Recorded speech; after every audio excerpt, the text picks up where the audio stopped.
welcome to Poblong RC. Finally, we've managed to get our hands on the Team Associated RC10 B7, and in this video we're going to build the thing. But I'll tell you what, let's have a little look at what we've got in the box and a few of the other bits and pieces that we're going to be fitting it out with. Okay, we've got everything nicely laid out now. Bags 1 all the way up to bag 11. So at the moment, my favourite car of choice is the Team Associated B6.4. If you're a regular on the channel, you'll know that this car has been very well used by myself, and it is an amazing piece of kit. I'm not getting rid of this. I'm going to keep it, and I'm still going to use it. But just this car, the B7, is an addition. If you're a fan of the channel, you'll know that we love our Orca stuff. And the motor of choice I'm going to go with here is the Orca Mod Dream 6.5 turn motor. This has not had much use, so I know it's going to be all good. Absolutely love the Orca stuff. It's super reliable, super powerful, and you know what? It looks nice. The ESC of choice is going to be the Orca OE1 Mark II. There it is. So the servo of choice is going to be the Power HD. Actually, I like my low profile servos. This one is the B7 RS. And of course in here I've got all my Willspeed hop-ups and bits and pieces. If you want to know more about those, check the link in the description. And I did a separate video on these, but we're gonna put all these on the build as well. So without further ado, let's begin. I don't wanna be the one to tell you no, but you gotta... Okay, it's the first bit done. Done this bit off camera. It's not the most interesting of pieces to watch the build. So that's the front section done. The steering bell crank, I think it's called. But we're going to use the first of our Willspeed option parts, and then we're going to put on this 0° front bulkhead, aluminium one to start with. And then we're going to go, I've got 2 of these that will go in, and these are the front bulkhead shims. Of course they do come in the kit, but you know what, looks nice. Let's do it.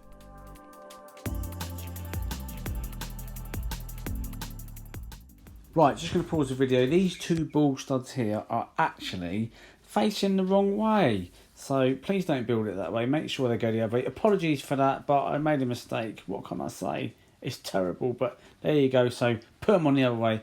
Anyway, on with the video.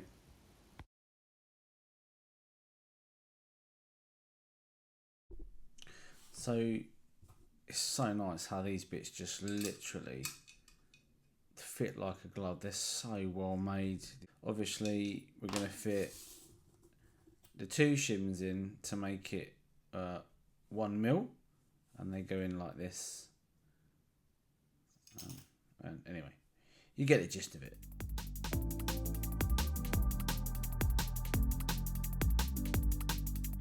Okay, now we've got to put the 11g weight in, and that just literally goes in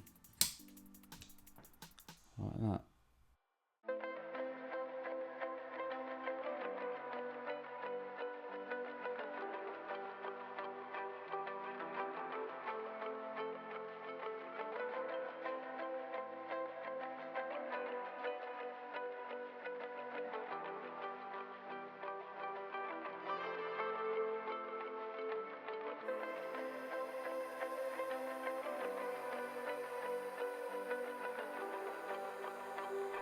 Okay, so that's the chassis starting to sort of take shape.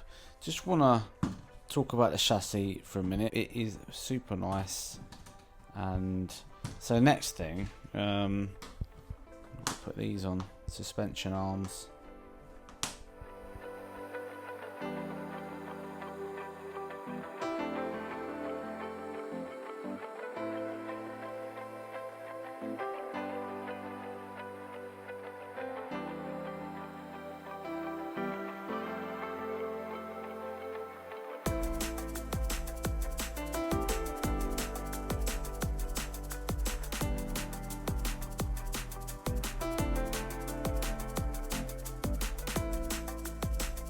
Okay, I've got to the point now where I need to install the servo. I have upgraded the servo horn to a metal one. This here is a Rud Dog one. Actually looks pretty nice. And there's the specs there if you guys want to hunt one down for yourselves. There's absolutely nothing wrong with the one supplied in the kit. I've never had a Team Associated plastic one fail me. So there's probably nothing wrong with that. It does come with a collar that goes on there, an aluminium collar that just slots over there to make it a bit stronger. However, other brands I have had fail. The Lossy, I've had a Lossy one fail where all the teeth got sheared off in there. I think the reason is that the servos, the modern servos, are so powerful, so quick, and hold so much torque that yeah, they just kind of damage some of these. But like I say, nothing wrong with the Team Associated one. In my mind, it's never let me down. I just thought I'd go for something a little bit more exotic, and there it is.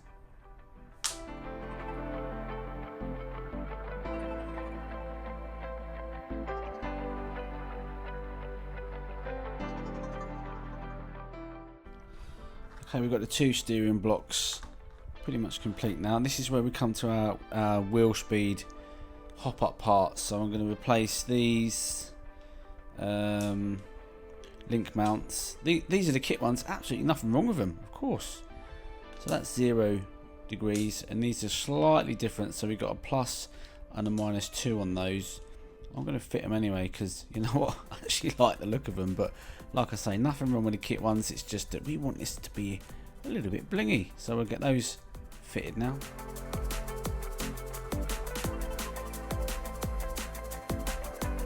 Right, it's at this point of the video I'm just going to stop and just say how much I'm actually enjoying this build. It is absolutely, it's the nicest build I think I've ever done. Everything's just such high quality. It's just, and coupled up with these Willspeed parts, it is just such a nice piece of kit so far. But anyway, if I just zoom out a little bit, so this is how far I've got both these parts are on now, and everything's loose and nice and zero slop in any of it. It's so well machined and manufactured. It's an absolute joy to build. So yeah, just thought I'd stop and say that. Okay, it's time for the all-important diff build. Now in the B6.4, I do believe we only had like 6 or 7k fluid. We got 30 in this one, and again in the 6.4 diff, we've only gone for 2 gears at my local club. So I don't know if I'll have to change it. I haven't got a clue, but I'll build it to kit specs and go from there, I guess.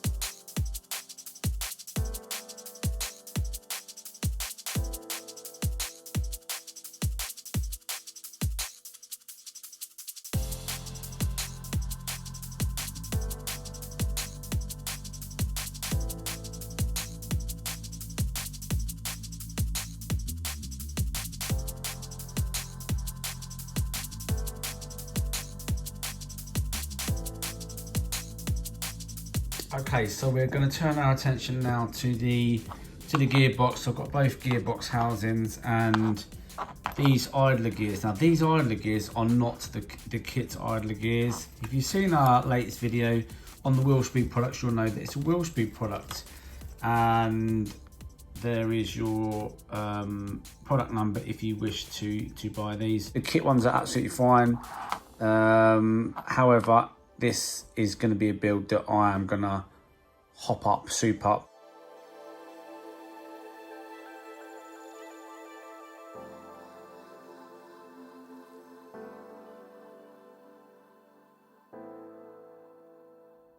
Okay, so the next option part I'm going to fit is this Willspeed D-mount and anti-roll bar mount, which is fused into one, which when you think about it, it's actually a really good idea. And that just goes here.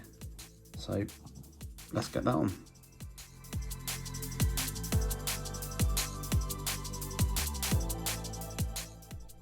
Okay, it's time to put the old slipper together. This is quite nice on this one, on the B7. On the B6.4, this was a bit of a hassle to get in. You have to really bang it in. Anyway, it's certainly a lot easier.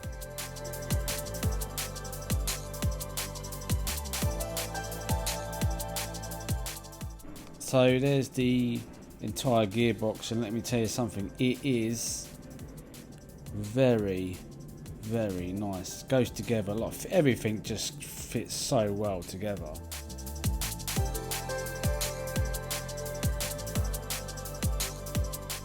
Okay, so that's gearbox ready, chassis ready. Now I've just got to marry this up to the chassis, which shouldn't be too difficult, I suppose, but just got to make sure these locating pins, well, the hinge pins, sorry, go into the little pills and then screw it up. So bear with me.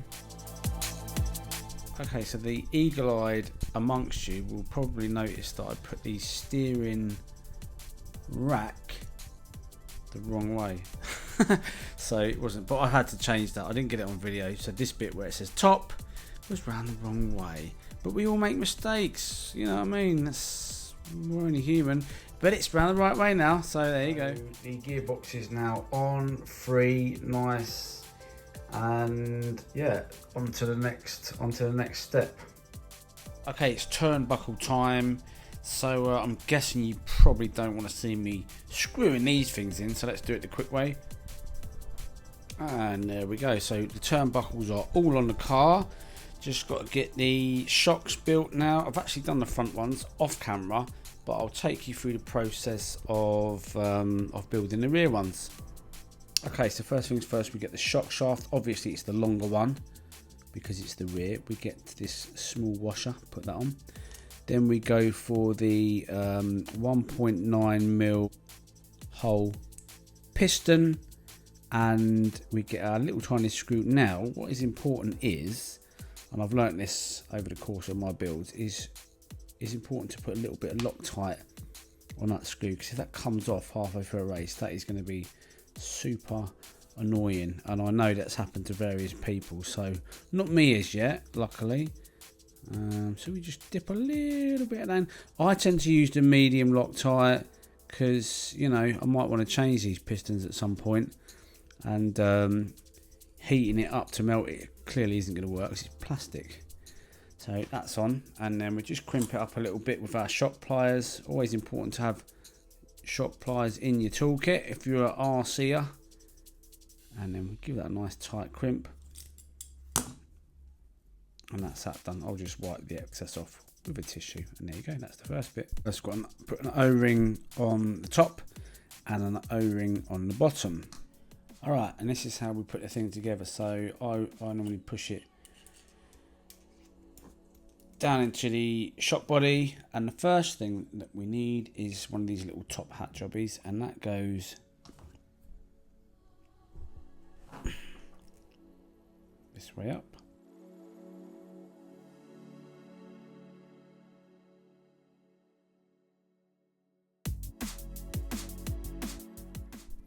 So we've got a selection of different shock eyelets. The rears in the manual say +2, so we're going to put the +2 ones on. And first of all, we need to make sure we got these spacers in as well. I'm going to do it completely to as the manual says, because I hear good things about this car out of the box.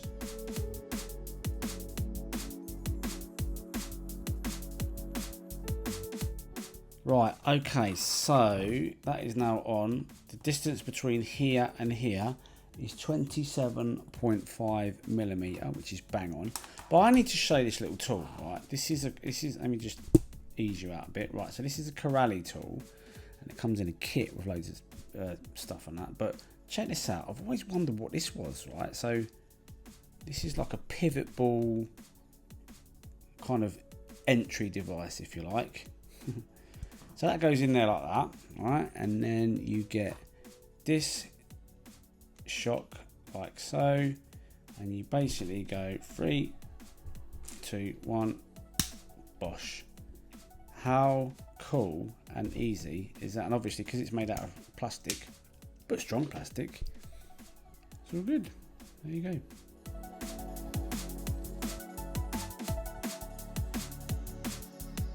You need to get the air out of these if you don't already know, and I'll show you how. So you just basically turn the piston, and then the air will slowly but surely come out, and you go up and down a few times just to bleed that air out, and then just refill. And then to bleed the screw, it's very, very simple. You just push it up, push the piston up, sorry, and then it will come out like that, and then you just wipe it. So then we put the shock collar on and the 0mm shock spring cup on the rears, and put the spring on, and that's done. Okay, we're back with the old Willspeed options here. Again, you don't need it, but wow, how nice does that look? So that's the wing button, and we're going to now put on the battery mount as well. So there we have it. That is an almost complete build of the Team Associated RC10 B7. I nearly forgot the name of it then. So obviously we've got a few hop-ups on this. We've got the Willspeed bits and pieces which I put on there. We've also got all of the Orca electrics. We absolutely love our Orca stuff. All that's left now is for the shell to be painted. Now, I'm going to give this to Cole. He's assured me he's going to do a really good job on painting this shell. So I'm going to take that off and I'm going to give it to him. You're over there, aren't you? I'm over here. Yeah, so you can do that. Thank you. Don't mess it up. I haven't done any adjustments. I've built this totally to spec, as it says in the manual, and we're going to kind of go from there. The only thing I need to do now is tidy up a little bit of the wiring and go and race this car. So if you want to see this car in action, stay tuned. Look at some of the other videos we've got coming on the RC10 B7 series. Anyway, listen, if you like what you see, like, subscribe, hit the old ding dong bell, and we'll see you soon.